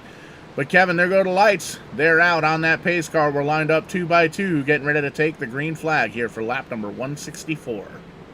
Yeah, this final race to go into the championship is such a different dynamic on the short track. We didn't run Martinsville earlier this year, so we really didn't have a forecast as to what was going to happen. And then we go to the 1.5 miles next week as Falkingham gets an amazing jump. Falkingham is going to drag the 30 with him. They're side by side for second going in there. 3 wide out in the back. Josh Parker down underneath the 99 and 47. 47 drops back. Parker going to gain that position. But he's got to be careful here on the charge into the corner. This is where the take is going to come in from give and take, as Falkingham got off cleanly. Trey Edson is second, and you have to wonder, how desperate is Trey to win? Will he use the bumper to get to the victory lane? Side by side for third as well. Brian Macklin down on low. A little bit of contact between he and Kevin King in the 29. He's going to back off the throttle just a little bit and then hammer down once again as he tucks into the tire tracks to the number 30 car. And the 30's got Jeff Hollingsworth having a great run, the 97 car, up there in the top 5. Yeah, he's just had a great second half of the season. He really kind of wasn't on anybody's radar. He started getting consistent runs and showing up, and I've got to come back to the 5. If the 5 ships the 39 for the win, 39's in the championship. Nothing to lose there. It's not like what Denny Hamlin went through yesterday. And Trey Edson's going to get himself in. So this could play for a very interesting thing. Is Josh Parker, runner 9th, trying to duck underneath Scott Simley to get that position. The 38 way off out of turn number 2, slides up. Parker going to go down underneath, get 2 positions, and he is now working on the back bumper of Tommy Ryan. Chad Coleman stuck at the outside in the 38 car, finally able to tuck in behind the number 12, but he slides back to that 9th position. You made mention, Josh Parker picking up 2, now setting in sights on Tommy Ryan in the 99, racing him for a position on the racetrack and a position in that top 4 for that championship round of 4 at Atlanta Motor Speedway. Even with damage to the nose of the 23 car, looking like a crumpled up Bud Light can, still running well inside of the top 10. And we have to remind that Parker has the freshest tires right now, as Kevin King made a move a couple laps ago, ducked underneath Brian Macklin charged down the front straightaway and took over that position. Starts to set sail to see if he can make this a three-man race for the lead. Sideways up through the corner, he is hammered down coming through the center, and what a good drive off he gets as he continues to close in on the top two of Falkingham and Edson. Kevin King back there in as well, going to take a peek from the onboard of the 29. He sees these two drivers up in front of him, pulling away just a little bit at this point, but he doesn't have to worry too much. He's got a little bit of an air gap between he and Brian Macklin there in fourth, and that Macklin car, the number 30, has a mirror full of the 97, the patriotic paint scheme, the Hendry repeater car, coming on in, wants that fourth spot for Macklin. Again, for Parker, he's kind of got mission accomplished right now. He needs to get underneath the 99 to be safe. The 30 slips up, the 97 goes down underneath. That's going to open the door for Parker to come underneath the 99 of Tommy Ryan. As they're going to make contact and bump the 30 out. Macklin goes to the fence. He collects it. No yellow flag, as that is going to move Josh Parker to the fifth position. Sideways goes the 97 into turn 3. He slides up, yields that position, and Parker is now in fourth from the 8th position just a couple laps ago. Pulling away from the Hornet's Nest, that is the cars behind him. Hollingsworth now stuck in the outside, trying to slide in front of the number 12 of Scott Simsley. But Simsley is there. He wants that position, trying to get around the number 97 car. Little bit of contact and coming out of turn number 4, but they hold on to it. We stay clean and green as Parker pulls away from this group, sets his sight on the leaders. You have to wonder if Hollingsworth warmed his tires up a little too much and lost a little of the traction from it, as you could see that overhead view of the 51 trying to make a move there. And the biggest loser in the exchange is the 30 of Brian Macklin. He needs to kind of recover and see if he can get past these cars right here in front of him. You see the full 51 car using all of that race car, all of the racetrack that he can, but he's going to get a challenge now from the number 30, and he's got Byron Daly in behind him as well. Fuller trying to hold on to that 8th position, but Brian Macklin trying to make it go. With this battle on the screen, we can update you out front that Kevin King has driven to the back bumper of second place car of Trey Edson. Daniel Falkingham has found his mojo. He's starting to drive away a little bit. He's got 3 car lengths over the 5 of Edson, but King looking to see if he can get down underneath and make quick work of the 5 and go get himself a victory. He is on the charge. Fastest car on the track right now. 23 of Josh Parker running in fourth. 21 laps to go as we cross the stripe. Daniel Falkingham pulling away just a little bit each and every single lap. The 5 of the 29 going at it for that second position. This battle getting ready to heat up, and this is going to open the door for Josh Parker. That's what he wants to see. He wants to see these guys get into a little bit of a brawl fest here on the racetrack, and Kevin King going to shoot it hard down on the inside. Still side by side, Trey Edson holding on the outside. This is what Parker wants to see. He's going to hopefully close in on these two drivers. Edson seeing his championship hopes slipping away here. We know he needs to get the win, and the top 2 drivers in the series going by. And now all he could do is maybe hope for a caution and look to see if he has a Hail Mary, as Jeff Hollingsworth having more problems over there in turn 2 lately. His car up high, really loose in the background. Everybody just continues to slip on by. He's dropped back to the 11th position. It looks like he's really got a handful underneath him. Raced all the way up to the 4th position, and unfortunately the handling goes away on these race cars, and just slipping outside of the top 10 with the 13 of Comstock getting on dry. It looks like Kevin DeBrown going to follow him on through for that position as well. So move Kevin DeBrown up to 12th, Hollingsworth back down to 13th. Josh Parker came in 4th, 31 markers behind Daniel Falkingham. Tommy Ryan was 35 behind. Ryan sitting 1 slot behind Parker, so he's not going to gain the points that he needs to leapfrog Josh Parker. The question lies with Macklin. Macklin was 10 points to the good over Tommy Ryan. Right now he only sits about 3 or 4 slots behind him, so if Macklin can hold pace, nothing happens. And right now he's sitting in that 7th position. trying to work underneath the 12 of Scott Simley. He's going to take that slot, move him to the 6th position. So Macklin doing what he needs to do to secure that 4th position. Tight points battle for the 7 drivers involved in the championship. Adam Gilliland, unfortunately, not able to make the race here this evening. But it's going to be a tight points battle getting into it. The one driver we know that's definitely going to be in, Daniel Falkingham. We made mention 10 wins on the season. 3 of those wins, the last 3 races here live on Monday nights on Verdane TV, 2 of which were in the round of 8. He's trying to do exactly what he challenged himself to do last week, and that is win all 3 races here in the round of 8. He wants to keep that momentum going, keep that train rolling all the way through Atlanta. He wants that trophy as much as anybody else does. A storybook season for Daniel Falkingham, and early in this race, it did not look like he had the pace, the speed to get this job done. But right now, clicking off laps almost a half second faster than Kevin King. King, though, he's turned up the wick. His lap times are somewhat matching the 39 at this point, but I do believe the 39's cutting the center of the quarter better and just driving off and gaining every lap. You can see him visibly driving away from Kevin King. And you can see there on your screen the past 5 laps or so, about a half a tenth to a tenth, almost 2 tenths quicker a lap here for Falkingham than King. The 39 car is on rails as we approach 10 laps to go as we cross the line, coming up on a little bit of lap traffic here. But it doesn't look too bad out in front of the windshield for the 39 car of Daniel Falkingham. Last caution was on lap 158. These drivers all went for service on lap 127. You have to imagine that they have enough fuel to get to the finish. Just not sure where that's going to land. But for right now, Falkingham has not tried to conserve or save any fuel. He's on kill right now, putting some of the fastest laps on the racetrack. And we've got to that complexion once again, Paul, where it's conveyor belt. Everybody's kind of spread out around the racetrack.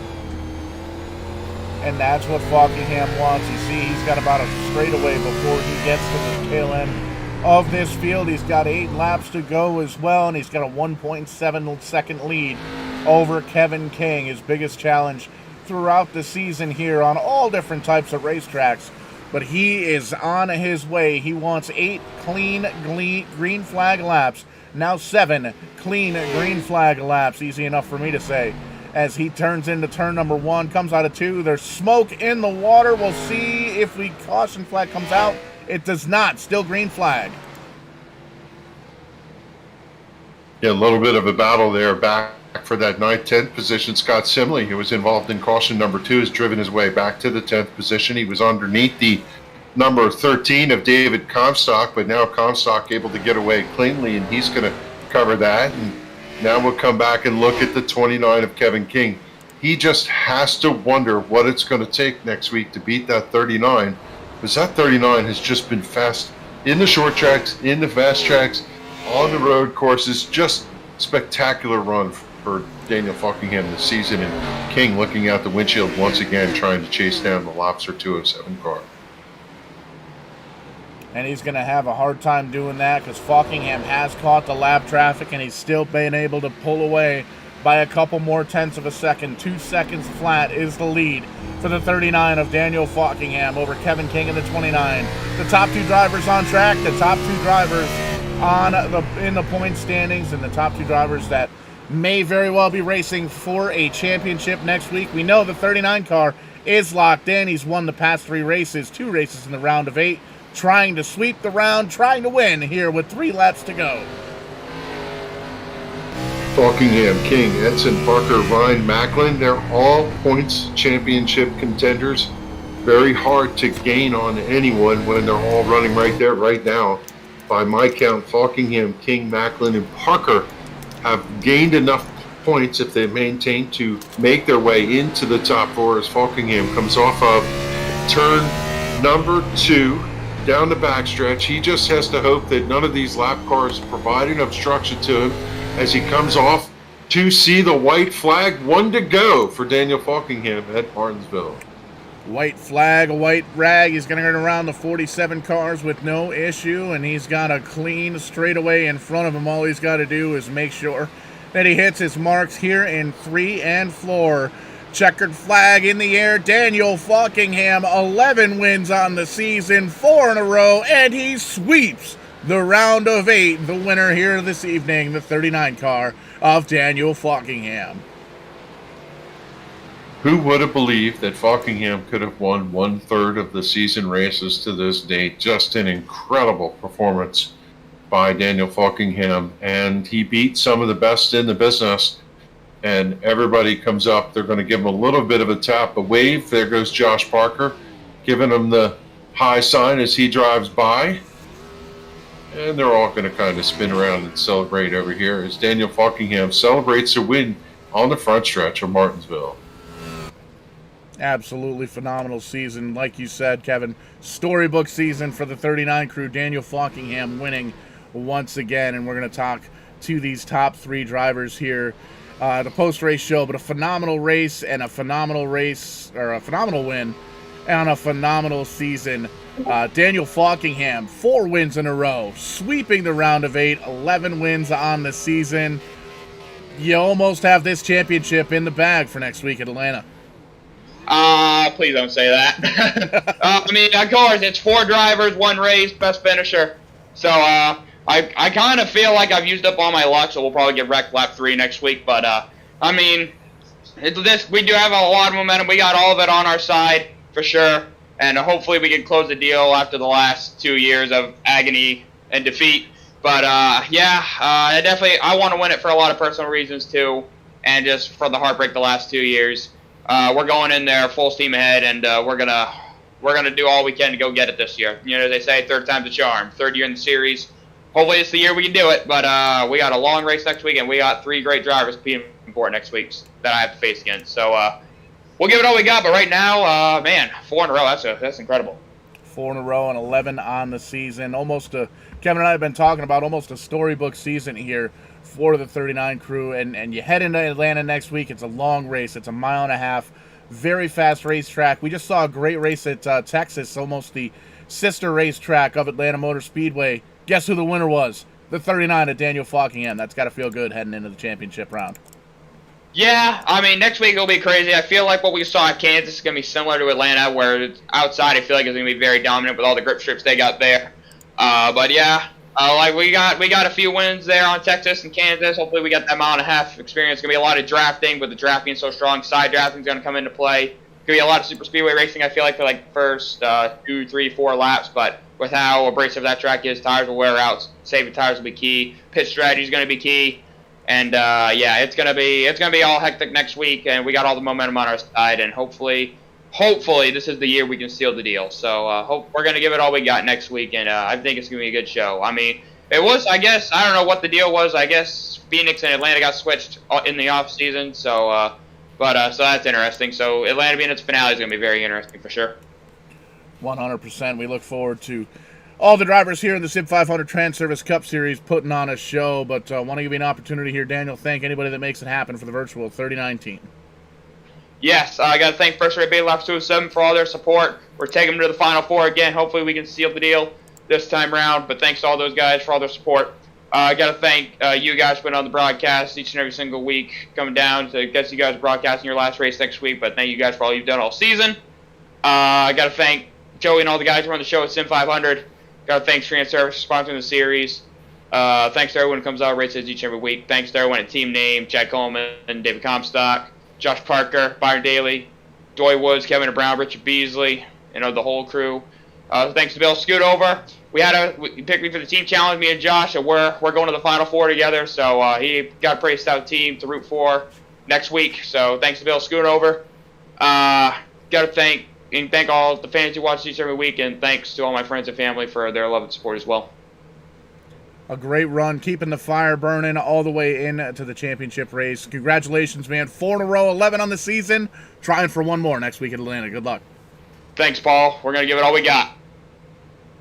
A little bit further on pit road there, the Kevin and Kevin show. Kevin England caught up with Kevin King, who did what he needed to do, got himself locked into the round of 4.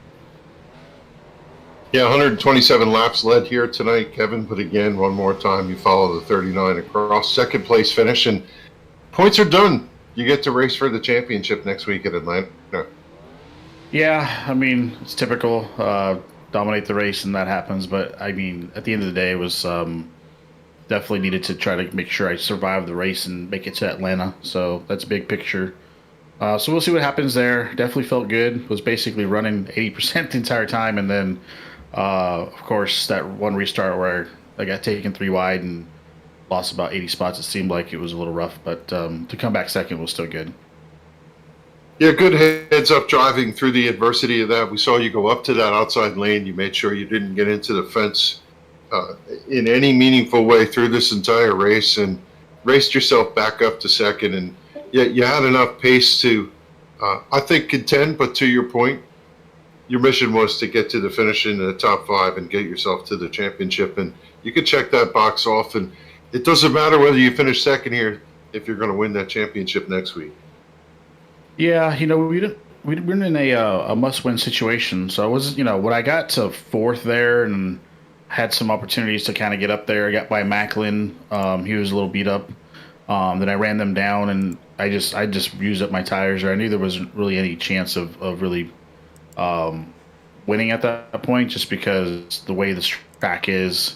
So I knew once I got pushed up 3 wide and lost all those spots, it was going to be really. I would need like some type of tire strategy to happen, but I didn't think anyone else would pit, and when those other groups pit, I knew it was going to be behind them, so it was just not enough laps to kind of make anything happen at that point. So, just kind of did what I could and brought it home second, which is still, still good. It's just when you run as easy as I felt like I was racing, just to save tires and save fuel at one point to not even be able to get there. It's a little frustrating, but at the end of the day, we'll race next week for the championship. Yeah, you have to be disappointed with second because it's not a win, but big picture racing, you got yourself there coming into the season later than everybody else and coming away second in the point championship going into the final round, and you're going to race for a trophy next week, and we're going to be excited to see how you guys do at Atlanta. Looking forward to that. Congratulations on making that cut. Who helps you get it done, Kevin?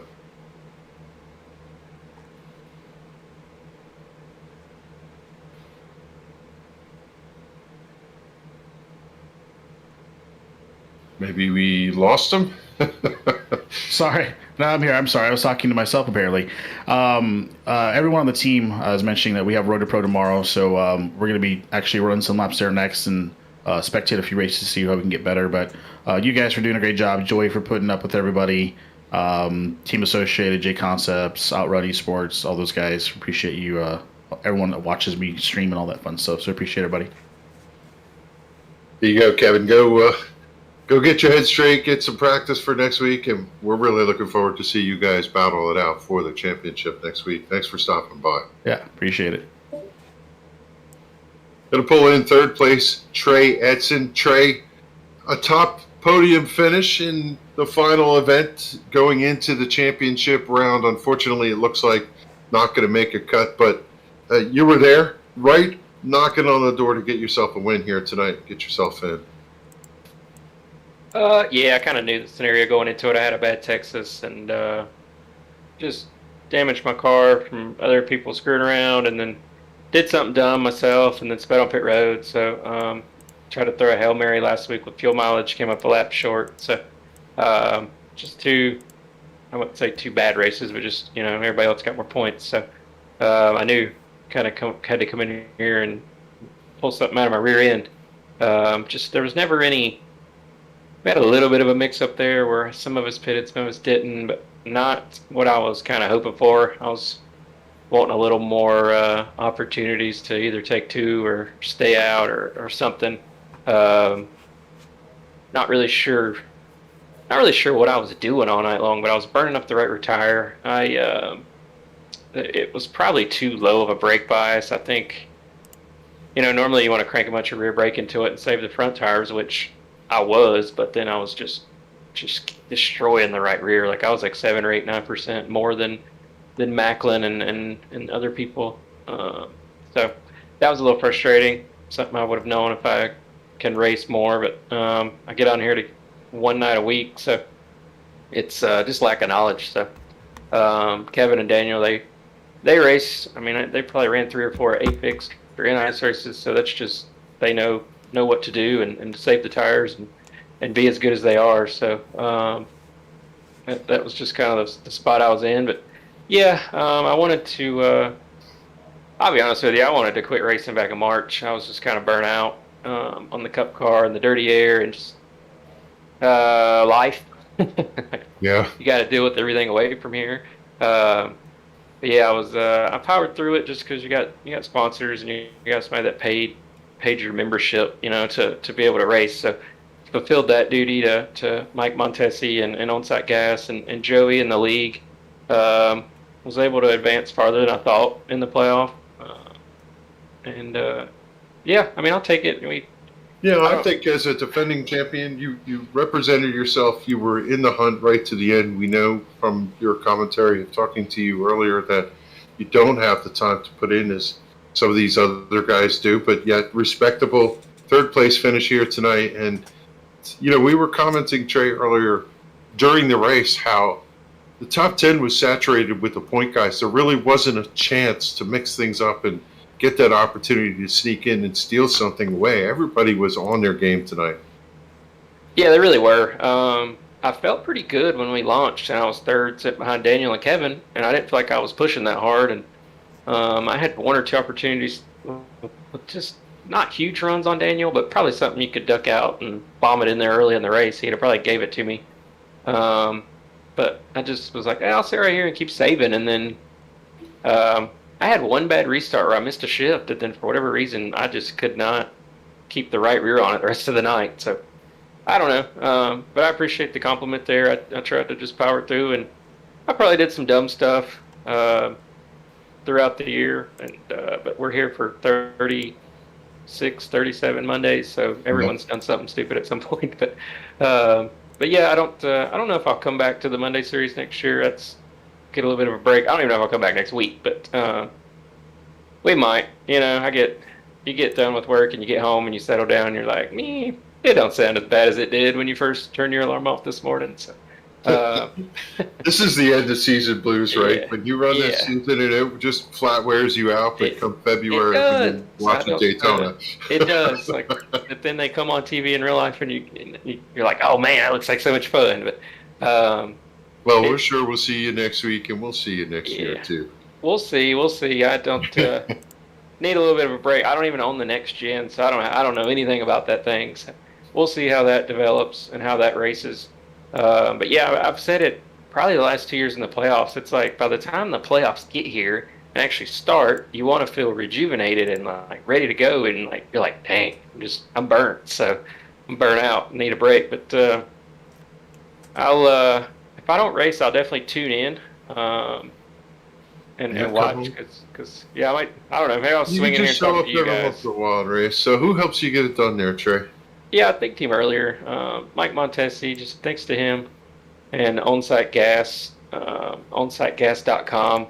They first year with him, I hope I made him proud, or at least made him not regret putting his loads on the car. So Joey takes care of me pretty good behind the scenes. I help him with some other stuff, and he lets me kind of race when I want, so to say. So appreciate him, all the admins, all the sponsors, you guys. It's not just us giving up our time on 30-something Mondays, it's you guys. So we appreciate it, and if I don't talk to you next week or next year or whatever, I just want to thank you guys for all the time you put in. Well, listen here, Trey. There's no rules that say you can't come and win the last race of the season, so we'll see you next week and see how you make out. I appreciate it. There you go, Trey. That's a third place finish here tonight. Unfortunately, not going to make the cut for the championship, but be back. We know he'll be back. It's just an illness between us sim racers. So, Paul, an exciting race here at Martinsville. Everything we wanted, and I think we have settled our final 4 to head to Atlanta. That we have. Daniel Falkingham, Kevin King, we talked to both of those guys tonight. Those guys are, in fact, in. They're bringing along Brian Macklin and Josh Parker, the 4 drivers going to be fighting for that championship trophy next week in Atlanta. Cannot wait. Going to be one heck of a show here. And I keep telling you, Kevin, you got to lock the door on the broadcast booth. Joey Jattina just butted in. I actually dragged him in here. Joey, you got to copy on us here? No. I just wanted to see if we could get a quick word. You hear these guys week in and week out, Paul, talk about the work that goes on behind the scenes. And I don't think anyone can really understand all the work that it takes for someone like Joey to keep this thing together, not have the fatigue to wear out, keep your sanity, keep the peace. A lot of different dynamics, as we've heard over the season and witnessed in a couple of these races, and a lot of credit year after year goes to someone like Joey who oversees the circus, so to speak. And Joey was having a really good run here tonight. Must be down. He's not going to play with us. We're going to put him back.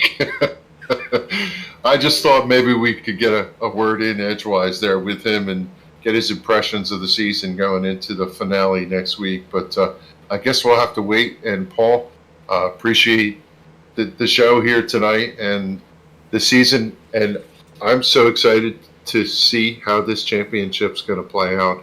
You have to believe, after 11 wins, Falkingham has the nod. But to his point, any particular incident could mean trouble, and someone else could sneak in here and take it. And I don't know if you heard Denny Hamlin saying that the true winner for this season in the Cup should be Kyle Larson, as good as he's been.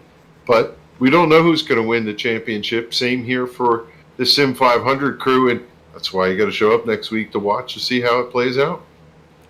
100%, and there's nowhere else you're going to be able to catch the 2021 season than right here on Verdane TV. Going to have that championship race here for you at Atlanta Motor Speedway next Monday night. And speaking of things coming up, we're off tomorrow night, Wednesday night, potentially a doubleheader. Still waiting in the wings for the answer on Tim's Corner Live. Apparently there's some broken stairs that need to get fixed, something along those lines. Not quite sure what the deal is there, so we'll get all that info out on Facebook. But 9 o'clock Wednesday night, Loose Lugs getting closer and closer to their playoffs. They're going to be racing with us here on Verdane TV through the month of February. But Thursday night, the Multi-League Cup Series, they have their championship race at Phoenix International Speedway, the brand new Phoenix International Speedway, brought on iRacing Thursday night. And then next Monday night, the SIM500 Transervice Cup Series championship race at Atlanta Motor Speedway. Really looking forward to that one. Going to be an absolute blast. Check out the merch. It's getting cold outside. Get yourself a Verdane TV sweatshirt, hat, t-shirt, all sorts of stuff. www.verdane.shop. And also swing on over to kong.twodrunk.net. Be the life of the party and make the good times better with a Kong beer bong. But that's going to wrap it up here for us tonight for Verdane TV. I am Showtime Paul Strickland Jr. Alongside me up here in the broadcast booth, Kevin England. We're signing off. We'll catch you on the flip side. When we do, we're going to be doing it live.